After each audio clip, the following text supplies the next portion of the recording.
ज्ञानवापी है, मथुरा है और उद्धार भोजशाला जो बहुत विवादित है। इस्लाम भी विवादित ढांचों पर, विवादित जगहों पर नमाज का हुक्म नहीं देता है और हमारे पास विकल्प मौजूद है। ऐसा नहीं कि विकल्प नहीं है, मथुरा के मुसलमानों के पास भी है, ज्ञानवापी में उधर काशी के मुसलमानों के पास भी है और इधर धार में भी है। मथुरा, ज्ञानवापी, संभल की मस्जिदों को आप छोड़ दीजिए, वहां पर मंदिर बनाने। भाई मैं कह रहा हूँ इनडायरेक्ट नहीं, मैं डायरेक्ट कह रहा हूँ, अगर छोड़ दे तो कोई बहुत बड़ी मुसीबत नहीं बन जाएगी। लाखों मस्जिदें हैं देश में, नमाज पढ़ने की व्यवस्था है, कोई दिक्कत नहीं है। अगर 3-4 इनको छोड़नी पड़ रही है विवादित जगहें, तो ये छोड़ दें, कोई दिक्कत नहीं है। वो आज तक देश के 140 करोड़ लोगों को ये समझा नहीं पाए कि ये दाढ़ी टोपी वाले ही आतंकवादी क्यों है, तो फिर वो क्या कहेंगे मुझे ये बताइए। उनके नजदीक तो हर दाढ़ी टोपी वाला मस्जिद और मदरसे का, जितने रेडिकल ग्रुप्स काम कर रहे हैं, मदरसे वालों को जितनी शिद्दत से उनकी मुखालफत और उनकी मुंडी रगड़नी चाहिए, मदरसे वाले नहीं रगड़ रहे हैं, बल्कि और उल्टा जितने रेडिकल ग्रुप यहाँ से लेके महाराष्ट्र और कश्मीर और कहाँ के पकड़े जाएंगे, उल्टा जमीयत वाले ये उनको इमदाद पहुंचाते हैं।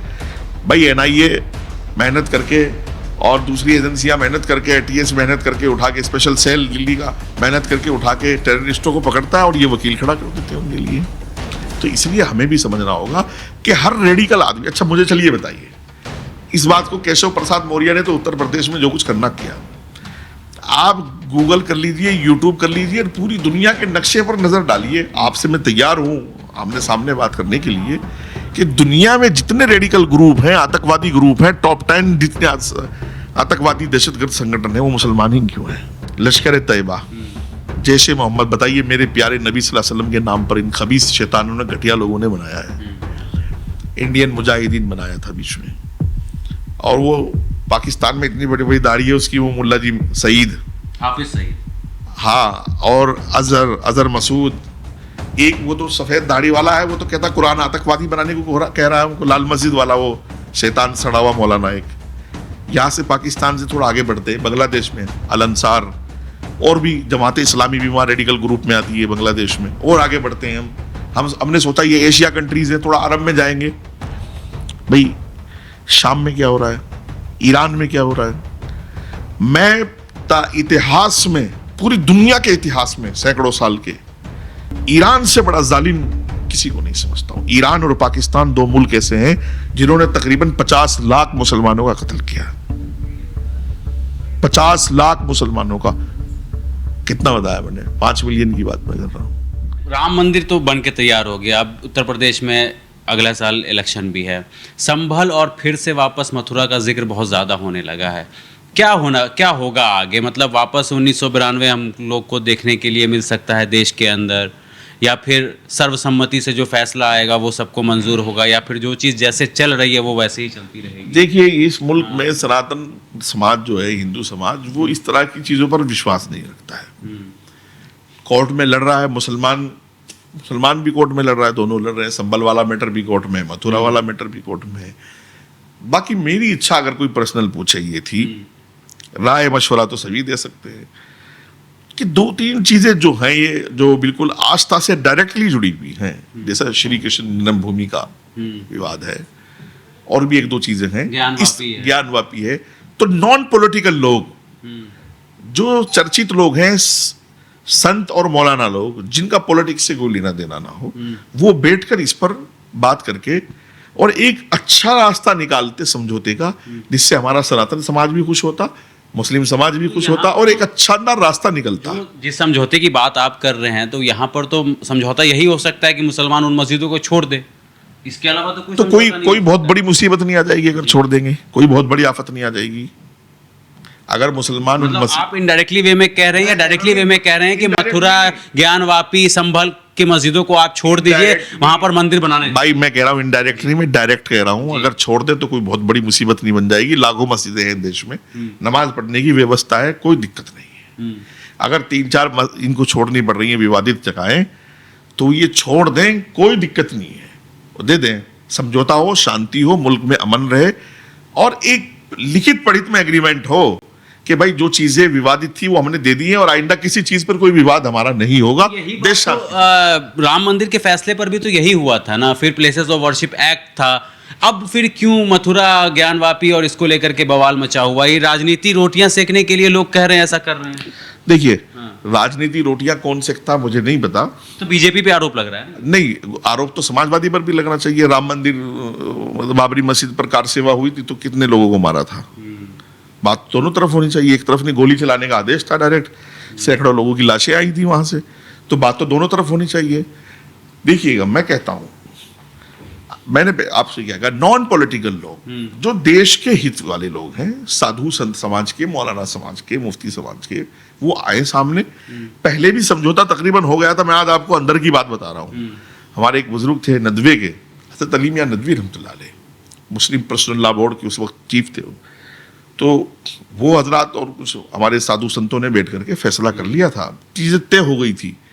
और ये तय हुआ था कि जो ये बाबरी मस्जिद के 3 गुंबद का आपने फोटो देखा होगा ढांचा है, इसको हम बंद करके पाबंद कर देते हैं, इसको छोड़ देंगे इसके हाल पर, और बाकी सारी चीजें हम राम मंदिर को दे करके, और साइड में हमें वही 3 ढांचे की जगह हमें सिर्फ मिल जाए। संत समाज ने उसको मंजूरी भी दे दी थी। लेकिन फिर राजनीति, ये पर्सनल लॉ बोर्ड और ये जमीयत और बहुत लोग थे, उनको बेचारों को परेशान करने वाले, उनको डरा धमका के चुप किया गया था बाकायदा। और जब डरा धमका के उनको चुप कर लिया, कोर्ट में है, हम 1 इंच भी, एक बड़े मौलाना थे इस देश में, मैं नाम नहीं लूंगा, राज्यसभा के मेंबर भी थे उस टाइम, उन्होंने कहा हम 1 इंच भी नहीं देंगे, 1 इंच भी नहीं देंगे। मैं समझ गया आप इसकी। हाँ, अब नहीं दोगे तो सारा दिया है कोर्ट ने। तो फिर वही मैं कह रहा हूं भाई, देखिए, हजारों लाखों साल पुरानी पूजा पद्धति है सनातन की, और राम जी और श्री कृष्ण जी वो सनातन की आस्था का केंद्र है। ये मैं और आप अच्छे से समझ रहे हैं। तो अगर ये 2-3 चीजें हैं तो मेरा ख्याल संभल को तो इसमें नहीं रखना चाहिए। ज्ञानवापी है, मथुरा है, और एक मैं अगर तीसरी कोई चीज जोड़ना चाहता हूं, वो धार भोजशाला है, जो बहुत विवादित है। इस्लाम भी विवादित ढांचों पर, विवादित जगहों पर नमाज का हुक्म नहीं देता है, और हमारे पास विकल्प मौजूद है। ऐसा नहीं कि विकल्प नहीं है। मथुरा के मुसलमानों के पास भी है, ज्ञानवापी में उधर काशी के मुसलमानों के पास भी है, और इधर धार में भी है। तो विकल्प भी है, एक शांति भी कायम हो सकती है। तो हम लोगों को ऐसा कर लेना चाहिए। मैं इनडायरेक्टली नहीं, डायरेक्टली बोल रहा हूं कि अगर ऐसा हो जाए तो शायद इस मुल्क में एक ऐतिहासिक काम होगा, और ये दोनों समाज जो है, मुसलमान फिर दोबारा कभी कोई घमासान नहीं होगा, कोई बातचीत, मतलब घमासान नहीं। देखिए, घमासान सलट जाए तो घमासान आज भी नहीं है कुछ यार मान लो, अगर आप इसको लड़ाई कहते हो तो 100 करोड़ और 20 करोड़ लोगों की कोई लड़ाई नहीं हुआ करती। मान जाओ मेरी बात यार, छोड़ दो ये बातें। चलिए ठीक है। तो इलेक्शन अब उत्तर प्रदेश में है। केशव प्रसाद मौर्य कहते हैं डिप्टी सीएम के मदरसे के अंदर आतंकवादी पढ़ते हैं। अब बताइए, आप कह रहे हैं कि हिंदू मुसलमान पे विवाद नहीं, इस तरीके के बयान आ जाते हैं। देखिए, सुनिए, केशव प्रसाद मौर्य का क्या बयान है, मदरसों में आतंकवादी होते तो ये देश आतंकवादियों से भरा होता। अगर केशव प्रसाद मौर्य ने नहीं सुना तो सुन लें जी। दूसरी बात, कुछ चीजें मदरसे वालों को ठीक करनी है वो, और करनी चाहिए। उनकी वजह से मदरसों पर ही बदनाम बयान देना चाहिए इस तरीके का कि मदरसे के अंदर आतंकवादी पढ़ते हैं। अगर मैं आपको समझा नहीं पा रहा हूं और आप कुछ बयान दे रहे हो तो उसमें आपका क्या गलत है, मुझे ये बताइए। जब मैं एक मुफ्ती होने के बाद, आलिम स्कॉलर होने के बाद, सैकड़ों लाखों स्कॉलर इस देश में, मुस्लिम संगठन है, वो आज तक देश के 140 करोड़ लोगों को ये समझा नहीं पाए कि ये दाढ़ी टोपी वाले ही आतंकवादी क्यों है, तो फिर वो क्या कहेंगे, मुझे ये बताइए। उनके नजदीक तो हर दाढ़ी टोपी वाला मस्जिद और मदरसे का आदमी। तो आप भी तो मदरसे में पढ़े होंगे, तभी तो मुफ्ती की डिग्री। तभी तो मैं इतनी मेहनत कर रहा हूँ जान जोखम में डाल के, जो तुम्हारे साथ। फिर आप भी आतंकवादी हुए उनके नजर? नहीं, ऐसा नहीं है। वो भी ऐसा नहीं कहना चाहते, मैं जानता हूँ इस बात को। लेकिन हम लोगों को कुछ चीजें ठीक होंगी। जो रेडिकल ग्रुप्स काम कर रहे हैं, आप लोगों को ठीक होने की जरूरत है। हाँ। उनको इस तरीके की बयान देने की क्या जरूरत है? मैं तो कह चुका हूँ ये बात आपसे, अभी कह चुका हूँ मैं। आप दोनों पक्ष को सुनिए। मैं कह रहा हूँ उनको बयान, बहुत जिम्मेदार पद पर बैठे हैं, इस तरह का बयान नहीं देना चाहिए। और वो 10 साल से जिस पद पर हैं, 10 साल पूरे होने जा रहे हैं, उनके प्रदेश में लाखों मदरसे चल रहे हैं। अगर उन मदरसों में आतंकवाद है तो फिर उन्होंने क्या किया उन मदरसों के लिए? केशव प्रसाद मौर्य जिम्मेदार व्यक्ति हैं, उनको ये सब बातें नहीं करनी चाहिए। लेकिन मैं अपने आप को भी कह रहा हूं, जितने रेडिकल ग्रुप्स काम कर रहे हैं, मदरसे वालों को जितनी शिद्दत से उनकी मुखालफत और उनकी मुंडी रगड़नी चाहिए, मदरसे वाले नहीं रगड़ रहे हैं। बल्कि और उल्टा, जितने रेडिकल ग्रुप यहां से लेके महाराष्ट्र और कश्मीर और कहां के पकड़े जाएंगे, उल्टा जमीयत वाले ये उनको इमदाद पहुंचाते हैं। भाई NIA मेहनत करके और दूसरी एजेंसियां मेहनत करके, एटीएस मेहनत करके उठा के, स्पेशल सेल दिल्ली का मेहनत करके उठा के टेररिस्टों को पकड़ता है और ये वकील खड़ा कर देते हैं उनके लिए। तो इसलिए हमें भी समझना होगा कि हर रेडिकल आदमी, अच्छा मुझे चलिए बताइए, इस बात को केशव प्रसाद मौर्य ने तो उत्तर प्रदेश में जो कुछ करना किया, आप गूगल कर लीजिए, यूट्यूब कर लीजिए, पूरी दुनिया के नक्शे पर नजर डालिए। आपसे मैं तैयार हूं आमने सामने बात करने के लिए कि दुनिया में जितने रेडिकल ग्रुप हैं, आतंकवादी ग्रुप हैं, टॉप 10 जितने आतंकवादी दहशतगर्द संगठन है, वो मुसलमान ही क्यों हैं? क्या जवाब है आपके पास इस बात का? नाम लूं, ये बगैर नाम लिए चल जाएगा? अगर कहो तो नाम ले लूं, कुछ इजाजत है आपकी? बिल्कुल, आप बोलिए, बिल्कुल नाम लीजिए। लश्कर तैयबा, जैश ए मोहम्मद, बताइए मेरे प्यारे नबी सल्लल्लाहु अलैहि वसल्लम के नाम पर इन खबीस शैतानों ने, घटिया लोगों ने बनाया है। इंडियन मुजाहिदीन बनाया था बीच में, और वो पाकिस्तान में इतनी बड़ी बड़ी दाढ़ी है उसकी, वो मुल्ला जी सईद, हाफिज सईद, हाँ, और अजहर मसूद, एक वो तो सफेद दाढ़ी वाला है, वो तो कहता कुरान आतंकवादी बनाने को कह रहा है उनको, लाल मस्जिद वाला वो शैतान सड़ा हुआ मौलाना एक। यहाँ से पाकिस्तान से थोड़ा आगे बढ़ते हैं, बांग्लादेश में अल अंसार, और भी जमात इस्लामी भी वहाँ रेडिकल ग्रुप में आती है बांग्लादेश में, और आगे बढ़ते हैं हमने सोचा ये एशिया कंट्रीज है, थोड़ा अरब में जाएंगे। भाई शाम में क्या हो रहा है, ईरान में क्या हो रहा है, मैं इतिहास में, पूरी दुनिया के इतिहास में सैकड़ों साल के, ईरान से बड़ा जालिम किसी को नहीं समझता हूं। ईरान और पाकिस्तान दो मुल्क ऐसे हैं जिन्होंने तकरीबन 50 लाख मुसलमानों का कत्ल किया। 50 लाख मुसलमानों का, कितना बताया मैंने? 5 मिलियन की बात मैं कर रहा हूं। सीरिया में जो कुछ बशारुल असद करता रहा, उसका बाप हाफिज असद करता रहा, आयतुल्लाह खामिनई की सरपरस्ती हासिल थी। पाकिस्तान बलोचिस्तान के साथ जो कुछ कर रहा है, पाक कश्मीर में जो कुछ हो रहा है, नस्ल कुशी नहीं हो रही है?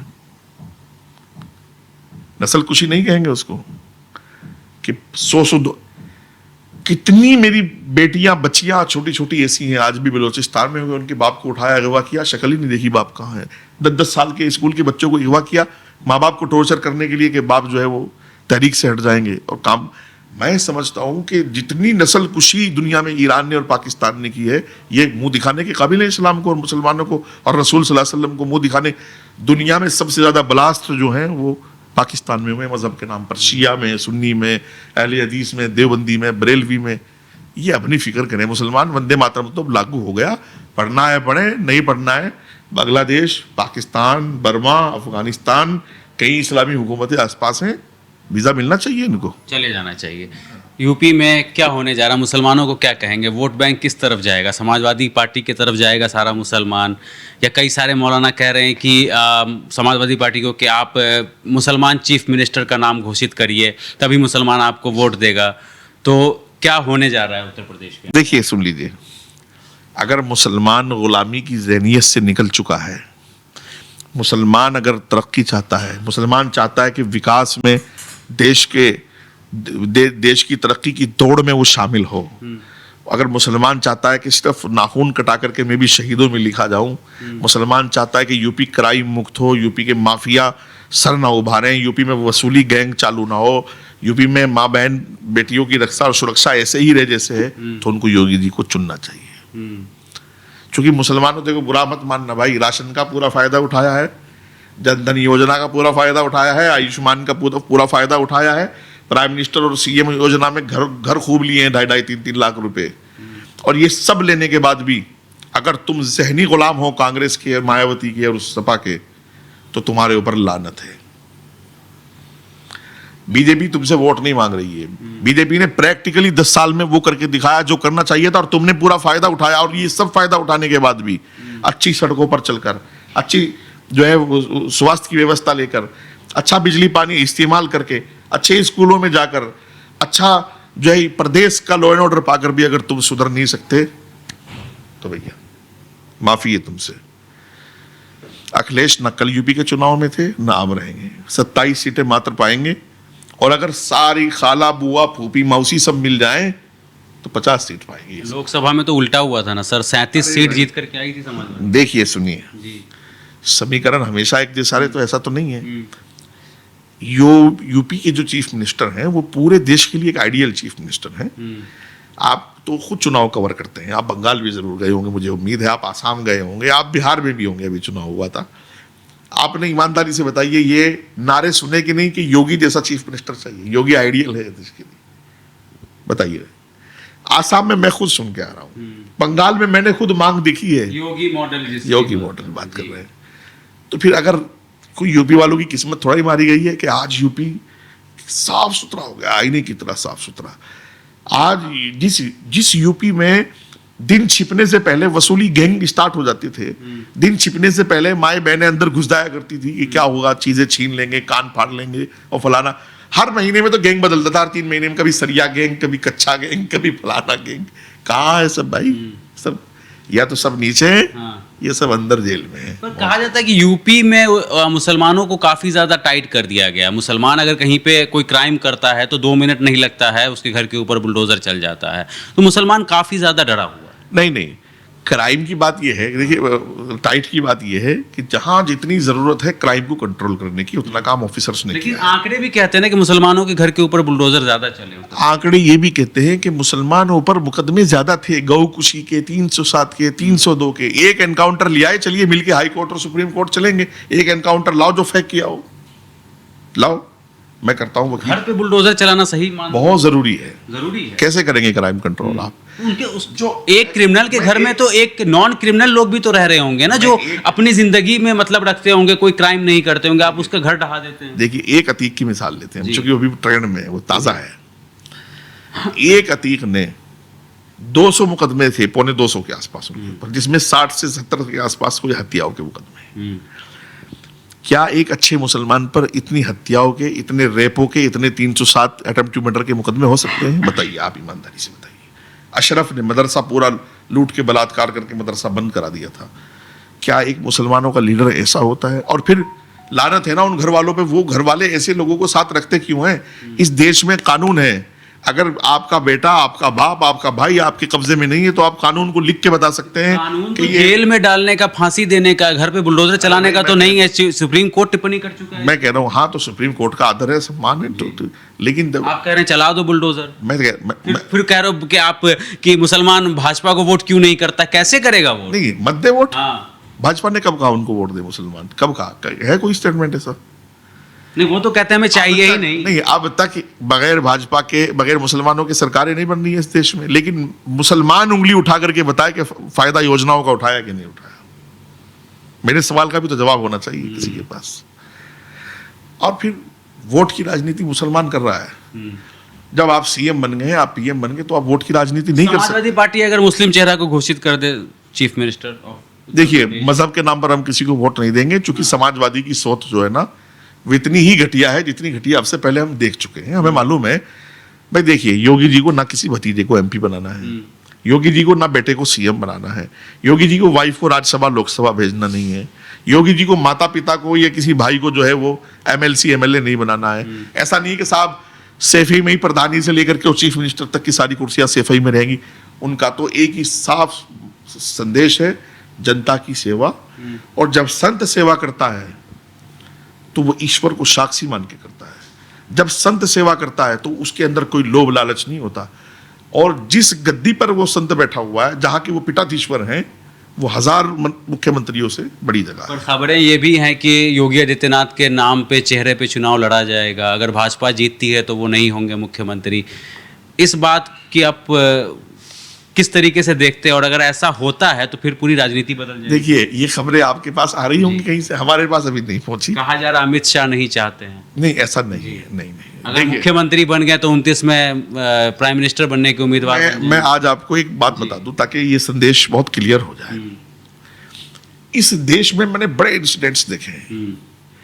भारतीय जनता पार्टी एक ऐसी पार्टी है कि जिसमें राष्ट्रीय अध्यक्ष से लेकर के और मंडल अध्यक्ष तक जो है वो एक ही पंक्ति पे खड़े हो सकते हैं, और यहाँ मतभेद या मनभेद वाली कोई बात इनमें नहीं होती आपस में। और ये संगठन को भारतीय जनता पार्टी की बता रहा हूं मैं, और किसी का नहीं बता। इसलिए आज दुनिया का सबसे बड़ा पॉलिटिकल संगठन माना जाता है।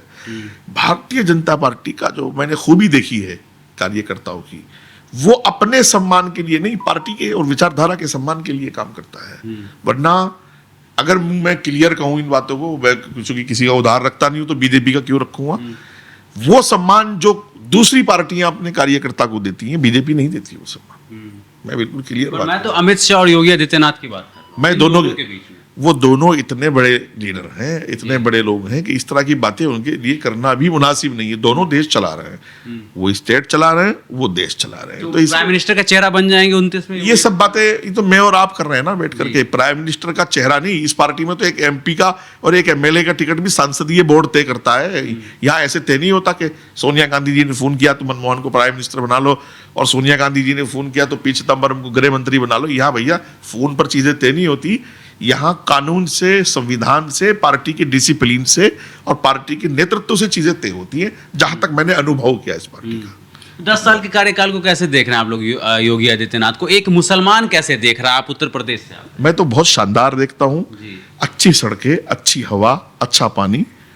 अच्छा, मैं देखिए हवा पे लोग मुसलमान है ना, बड़ा इनका ईमान जल्दी जागता है, हवा तो खुदा की है, वाकई है, लेकिन वातावरण तो आप ही ठीक करोगे ना। पॉल्यूशन और जो तुमने ये अड़ा के रखा हुआ था, मैं इन सब चीज़ों पर इस सरकार को गंभीरता से काम करते हुए देखता हूँ।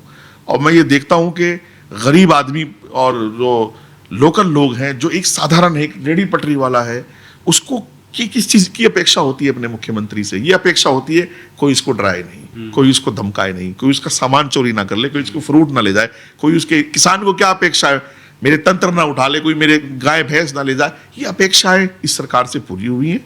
लॉ एंड ऑर्डर मजबूत हुआ है और माफियाज खत्म हुए हैं, और जो एक तरीके से लोकल गुंडागर्दी से लेकर और स्टेट लेवल तक की भी गुंडा, बल्कि अंतरराष्ट्रीय गैंग थे कई तो ये अतीक वतीक के, सब खत्म हुए।